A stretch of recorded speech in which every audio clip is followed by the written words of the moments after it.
Bonjour les enfants et bienvenue dans l'émission Raconte-moi une histoire.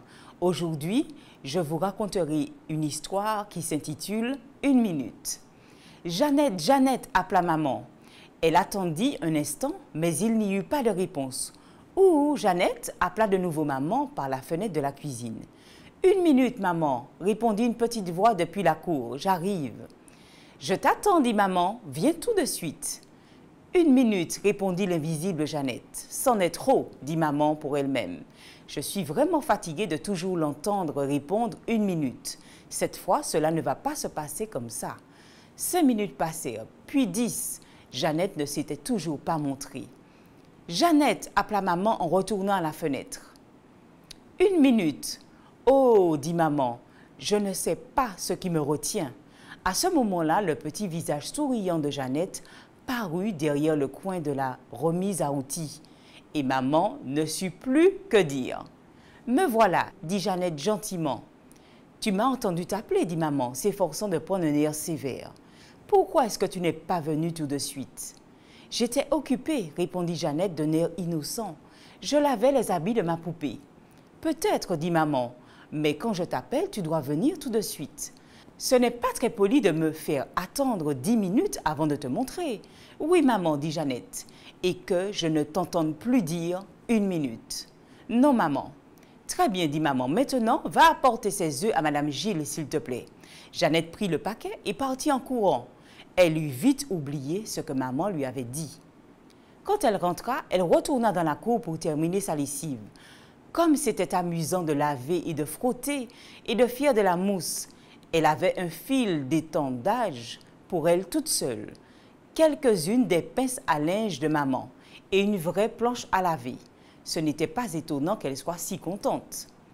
Mais bientôt, elle entendit à nouveau une voix familière. « Jeannette, Jeannette !» La réponse était également familière. « Une minute, maman. » Elle a déjà oublié, se dit maman.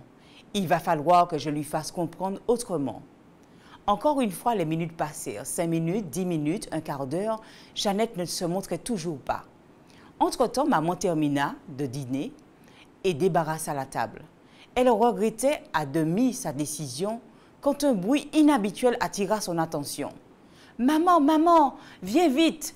Toute l'eau s'est renversée sur moi! » Soudain, maman eut une idée formidable. Sûre qu'il n'était rien arrivé de grave, elle cria. « Une minute, Jeannette. »« Viens vite, cria Jeannette. Mes chaussures sont pleines d'eau. » Maman ne bougea pas. Elle se contenta de crier encore une fois, délibérément. « Une minute, Jeannette. » À ces mots, une Jeannette toute trempée apparut derrière le coin de la remise. Dans quel état pitoyable elle était! En sautant du tabouret après avoir suspendu la robe de sa poupée, elle avait renversé le baquet d'eau sur elle. Maman ne put s'empêcher de rire. « Pourquoi est-ce que tu n'es pas venue quand je t'ai appelée ?» demanda Jeannette très fâchée. « Tu ne vois pas que je suis toute mouillée et sale ?»« Je ne pouvais pas, dit maman. Vois-tu, j'étais occupée.